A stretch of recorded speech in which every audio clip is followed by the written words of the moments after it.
Hey, true believers.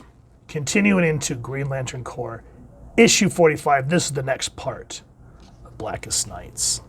And where we left off last issue, Mogo basically purged Oa of every living and unliving entity. Spoiler alert if you have not read these books or watched the review, pause this, go get the series, read it, check out the prior reviews, and come back. And you're back.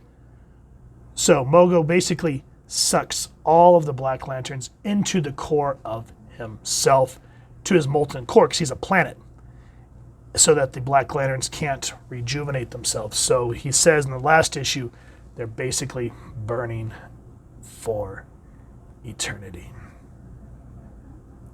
Now Kyle's trying to calm Kyle down, because right when you think all that, they get a moment to breathe. Guy Gardner awakens again, still possessed by both the red and the green rings. And I just love the duality of this, where he goes, I look at your faces and I see friends, people I care about and I know. Then you see the other side trying to take over, that you're my enemies, that you need to be ripped apart and burned until there's nothing left. So a lot of the Lanterns have already written him off, saying the red ring's already taken him. We have to take Guy Gardner out. Even when he says, and that's to destroy everyone and everything that stands in my frickin' way. So this is Red Dawn, Peter J. Tomasi story and words, Patrick Gleason penciler, Rebecca Buckman Keith campaign, and Steve Nugent inks, Andy Mayer color, Steve Wands letterer, and there's everyone else working on the book. And even Kilowog kind of agrees that Kyle is too far gone. The Star Sapphire Miri tries to launch one of her tethers to get underneath him, but he's too powerful for her by herself. And I love how Kyle finally says, Mogo, we could really use your help. We're getting drug around here. And it's Mogo who finally says he needs to see his life through the red and green of the rings, in the distinct way that all he has known and experienced makes him the being he is today. The good, the bad, and the ugly. So Mogo essentially takes, I keep wanting to say Kyle, I don't know why, Guy, and makes him face all the good and ugly in his life.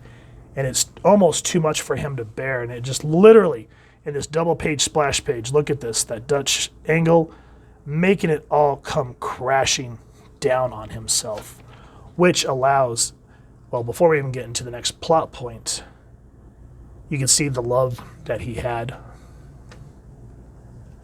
He's like, Tora, I'm waiting for you, Guy. When are you coming back? And then the red tries to take over. What makes you think you deserve her, boy? What makes you think you deserve a love like this?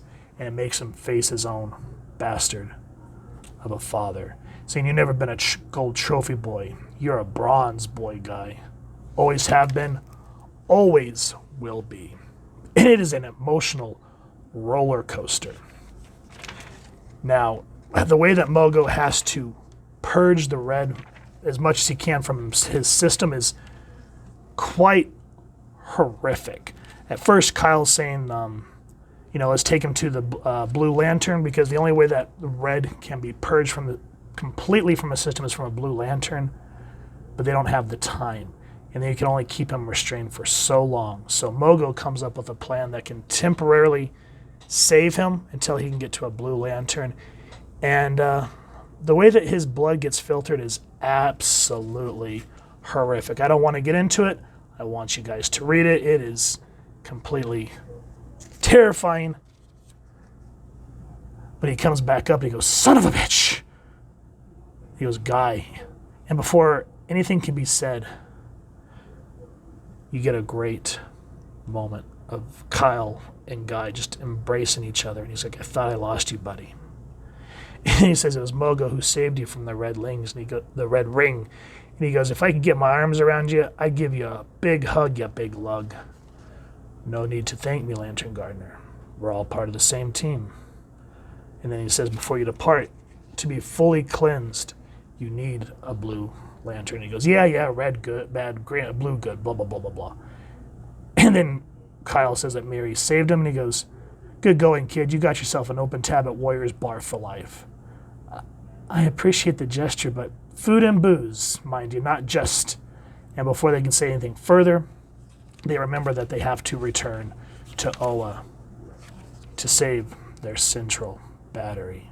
And the way everyone rallies together to stop this threat to the galaxy is just a great emotional roller coaster as you kind of get a break from the Black Lanterns in and of themselves to see one of everyone's kind of fan favorite member of the Green Lantern Corps struggling in his own personal hell. And that's what makes this issue special, and I don't think anybody else but Tomasi and Gleason could have pulled this issue off.